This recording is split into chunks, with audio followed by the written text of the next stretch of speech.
Hey guys, Coop Attack here. Today I'm going to be reviewing the Titman Project Salvo. Yes, it's a little hard to believe with all my attachment, but yes, this is the Project Salvo. Well, I'm going to be reviewing the gun itself, all the attachments I have, and doing a live firing test. Let's get started. Well, you guys are probably wondering what are all the attachments I have. Well, first, and I will be going into these in depth soon, are this. I have a 16-inch rifled barrel, the M4 birdcage muzzle brake. Sorry about that, brain fart. I have a RIS folding grip. I have a G36 magazine, which could also be a AUG magazine. I do not have E-trigger yet. Hopefully getting that soon. I have a Trinity UMP slash G36 folding stock. And of course I have a G36 sight rail. Alright, let's pull this up closer so I can get in depth. Okay guys, well now that I have the gun pulled up in a higher and closer position, I can now go into all the parts in depth, in high definition. Alright, well to start, we're going to start at the back. I have right here a Trinity folding stock that you can get on either Rockstar Tactical, maybe not, but usually on hustlepaintball.com. That's where I got mine. I do recommend you shop at hustlepaintball.com. Not a sponsorship, just really like them.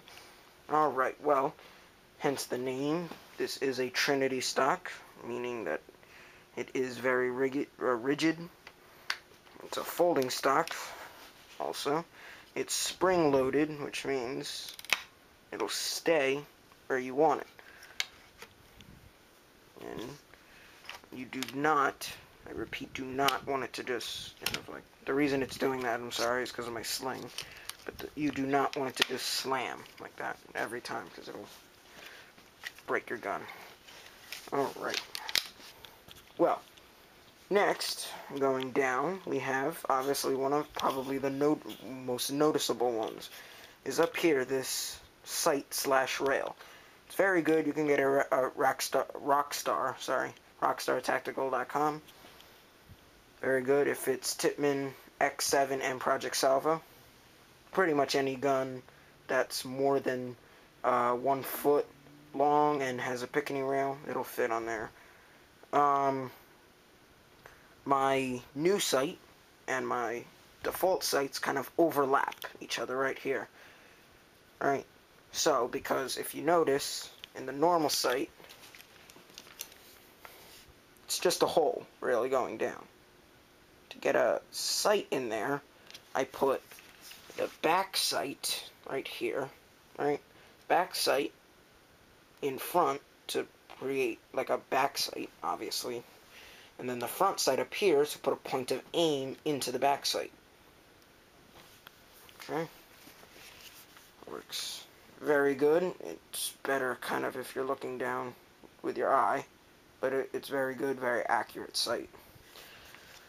One question I had on this, because as I haven't told you yet, but I am doing this video because when I was looking up how to make it look like a G36, I did not see any videos how to make your Project Salvo look like a G36. So I'm doing this almost to answer your questions if you think like me.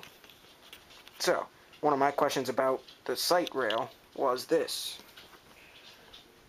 Did it have this indent for the hopper, or would I have to buy an offset hopper? The answer to that is, as you can see, it does. Since this is also designed for the X7, which has a cyclone feed built in, it will also accept cyclone feed with how big it is. Alright, moving on. Next, I have this. One of the other noticeable features and makes this gun probably very realistic, to the point where you almost have to cover this gun while driving, just in case a trooper pulls you over. Well, this is a G36 clear mag. It could also be a Steyr AUG, or for you Black Ops fans, AUG magazine. It's got the bullets. Sorry about that. It's got the bullets in there. Not real bullets, it's just picture. moving on. Next, I have a RIS tactical folding grip. A lot of people say it looks like a laser, but it is not a laser. I wish it was a laser, but it's not a laser. It is actually a grip. So you could kind of fold it down to put it on top of a barrier so you're not like up higher, or you could fold it up for running. It's very good if you want to shoot while running or shoot while standing up. It also makes the gun a little easier to run with. Alright, moving down. One of the last main attachments I have on this gun is this. It is a 16-inch rifled barrel. This is not one of those really expensive, like $50 RAP4 barrels. It is a barrel that I got, in fact, on eBay, so you may not be able to get the same deal that I got, but I got a really, really good deal on this barrel. About $20, actually, about 20 or, I forget, $20 or $25 less than the RAP4 one. Actually, no, that's not true. $15. My bad, brain fart again. $15 off from the, the rifled tactical and recon barrels that they have at rap4.com. If I were you, don't shop at rap4.com. They really like to rip you off with prices. Things that you could get for like $10 somewhere, they'll charge you $24. Alright, well, that is really all the attachments. Okay. Right now, what I will be reviewing is the actual gun itself, not my attachments and everything, but just the gun. Just in case you want to just use this video as a reference for the Project Salvo plane, and maybe expand on the attachments I have. Well, to start off with, flip it over. One of the things I do not like is that it is blank on this side. There are no graphics, so to say, on this side, which a lot of people don't like. I personally don't have any problem with it, but a lot of people don't like that. Well, start off with, first, one of my favorite features is this.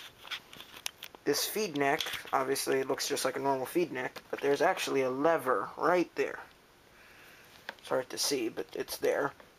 You push it down, and your feed neck folds back, and then you just slide it to the left, and it pulls right out. Standard feed neck. What happens is, now you have instant access into, cock it back, you have instant access, not into the guts of the gun, but into the, basically into the firing chamber. This is good, especially if you have a ball break. You can just put the gun down, or you don't even have to put it down. Grab the ball out with like your fingers or tweezers or whatever you have on hand. Pull it out, toss it somewhere, put your thing back in. You actually don't have to take it out. I just took it out. You can actually just fold it down and it stays there.